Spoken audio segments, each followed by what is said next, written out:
So it is very exciting to be here, and I'm so grateful for this opportunity to speak with all of you and be around so many like-minded people who are thinking about the things that I've been thinking about for the past several years. And I hope that this is not the end of the conversation, but just the beginning, and that we can continue this collaboration after this conference and in the digital world from all over the world. So I'm here to talk about thriving in medical school, and really this applies to any health profession, or really anyone. So I'm going to start by telling you a little bit about my story. I was an undergraduate at the University of Pennsylvania. I had wanted to be a doctor since I took high school biology and learned about the digestive system and how it was so integrated and fascinating, and I knew that I wanted to help people and that being pre-med was in my future. But as many of you in this room understand, pre-med can be really challenging, and you're exposed to a lot of stressors and competition, and the notion that your success is somehow contingent upon another person's failure, especially when in the classroom we are on a bell curve, and a certain number of pre-subscribed individuals get certain grades, and I really didn't like that culture. I was in an a cappella group at Penn, which was one of my primary identities. It's called Off the Beat. You should all check it out on YouTube. And we have this performance every year that we are hired by the Penn Master of Applied Positive Psychology program to, for their final class, engage the students in a collaborative musical exercise where we break up the students into their vocal parts, or what they suspect their vocal parts are if they've never sang before, and we teach them a piece of a cappella music and bring it together in a collaborative, amazing exercise. So my freshman year, it was April of my freshman year, and I did this for the first time, and all of the upperclassmen had told us, like, this is the most amazing gig we'll ever have, like, just take it all in and really observe these students. And there was something truly magical in this room at Penn. These master's students seemed so not just happy, but deeply well. They were brought to tears by the power of our music, and just the gratitude that I got at the end of the session as one of the undergrad students was truly, it was just so powerful. And that really stuck with me each year when we went back to do this performance, and I learned a lot about positive psychology just circumstantially through Off the Beat, and eventually I halted my application to medical school. I had planned to go straight through, and I said, before I do this, I need to do this. I need to understand what happened in that room. What was it about what these students were learning that was so transformative, and how can I get a piece of the action? So during my senior year, when we did this gig, I was told that I was accepted to the program in front of everyone, in front of my group. It was really an amazing highlight. It was a peak experience. And so I matriculated, and I got to work with one of my colleagues who's here in the audience with the Irish Health Service, and actually consult on the entire health system of Ireland and how we can integrate positive psychology solutions. And I got to work with other really cool organizations such as the Imagination Institute. And I completed my thesis on this topic of moving away from focusing on physician, resident, and medical student burnout, and really operating in this positive space, talking about physician flourishing and thriving and how we can achieve this in our system. And I think this quote from my thesis sums it up pretty well.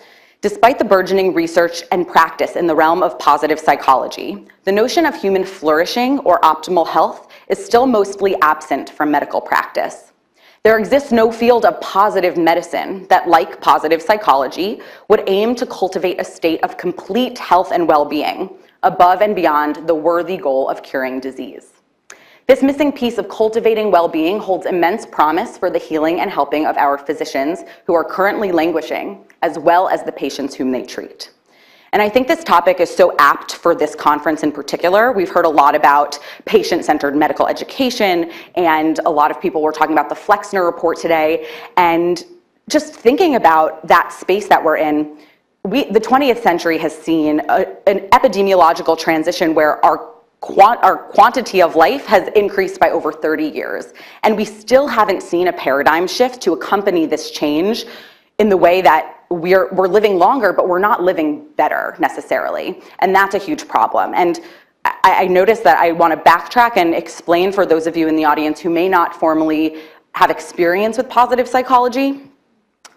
Positive psychology is the study of human flourishing and well-being, focusing on positive subjective experiences, positive values, and positive institutions. It's about what makes life worth living. If life were a number line, traditional psychology and arguably medicine would be about getting us from -10 to 0. Positive psychology, and here, positive medicine, is about getting us from 0 to +10.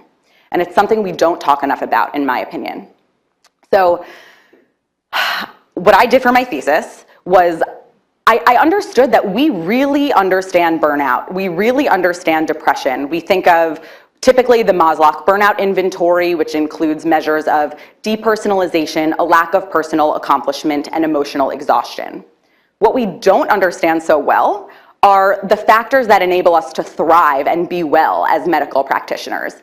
So what I did was I went through the ages and I analyzed some theories of well-being. Again, there really isn't such a consensus on what they say different things. And not to bore you with the details of the process that I took, but I coded all of these constructs, including sociological dimensions and really psychological ones, both from Eastern and Western cultures. And I got REVAMP. REVAMP is both an acronym and a call to action about the components of what comprise medical student, physician, and trainee flourishing. And these domains include relationships, the relationships that we have with close personal others, with our colleagues, with our patients, and the relationship we have with ourselves. Engagement, including how do we feel about the work we're doing every day and the communities we're a part of? Do we have mindfulness in our interactions? Are we present in the moment? Are we using our personal strengths and values in our jobs every day? And do we have the ability to lose ourselves in our work, a topic we call flow? Vitality is essentially practicing what we preach as physicians. Are we eating healthily? Are we sleeping? Are we getting exercise? Are we doing the things that we're eventually going to have to tell our patients they need to do, and avoiding that hypocrisy that often ensues when we're telling patients to do things that we don't do ourselves? Accomplishment, and this is a nuanced approach to accomplishment that I talk about. It's about seeing our own goals as being in line with pro-social motivation and aligned with others' goals. So seeing success as something that's not a zero-sum game, something that doesn't require someone else's failure to encourage our own success. Meaning is about being part of something that's larger than the self. For me, singing in a college a cappella group was extremely meaningful to me in a way that was unique. I was able to be part of something larger, be exposed to worldly pursuits, and we travel on a tour. And for some people, it's religious practice. For some people, it's music, it's nature. But being part of something and seeing a higher value in what you're doing is really integral to well-being. And finally, and perhaps the most core tenet of this whole thing, is positive emotions. It's how we feel on a daily basis. It's about, do we have an optimistic explanatory style? When, negative things happen, which they inevitably will, can we hold the positive emotions of, interest and optimism and hope in line with the inevitable negative emotions that we feel? And can we really bounce back from adversity, which we call resilience? So this is REVAMP, and I highly encourage all of you to bring this construct back to your institutions and think about, are your medical students, are your trainees, are your physicians revamped, or is there still revamping to be done? So back to my narrative, I was so ready after my master's thesis to go to my medical school, start year one, and get ready to break down the barriers, revamp medical student well-being. And the first week of school, I sent my thesis to my deans and I said, I'm ready to do this work. I'm joining the wellness committee. I'm ready. And then the third day of school after orientation, it was our 8th day in the building, a 4th year student she was beginning her 4th year, and my next door neighbor in our dormitory jumped out of her 8th floor window to her death. And this was the first suicide in the Mount Sinai undergraduate medical community in our history. And it really shook the community. We barely knew each other as students, and yet our group me was going off, our tech serve saying, we have coffee in 8C, come and just talk and sit. And actually the way the community handled the situation, which is tragic and beyond really words, I think, in my opinion, they did a phenomenal job. They called a class, an all-school meeting, 2 meetings that day, just to have an open forum for individuals to voice how they felt. They provided 24/7 therapy from Sinai psychologists for the extended future until it was needed.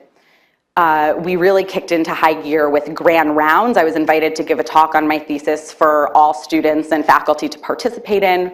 We invited our Dean of Medical Education to talk about his experiences with mental illness when he was a resident. And that stemmed from him sharing an essay that he wrote called Rock Bottom when he was, in his training. And we brought students to this, and it was amazing to see how just having support from our dean to talk about how this is a problem really catalyzed students to be more involved in this. And the largest thing that happened was a task force was created, and it included stakeholders from deans to medical students to residents, graduate students in our graduate school, postdocs, nurses, and social workers. And we all came together to really tackle 3 primary components. So one is the academic culture, taking a hard look at ourselves and saying, how does our academic culture proliferate a culture of burnout and a lack of well-being? Access to mental health resources, which is largely, and I want to emphasize, something different than the REVAMP and the positive health. The access to mental health resources is about largely getting people who are at risk and have depression and have anxiety, getting them to those resources and professionals and groups, which we created a ton more after this task force. And then finally, the element that I focused on was the well-being and resilience, which I think it's really important to parse out well-being and resilience from the mental health resources and think of them as 2 different and distinct buckets, not just one and the same. So some more things that happened and that I'm really proud of to revamp our well-being as a community.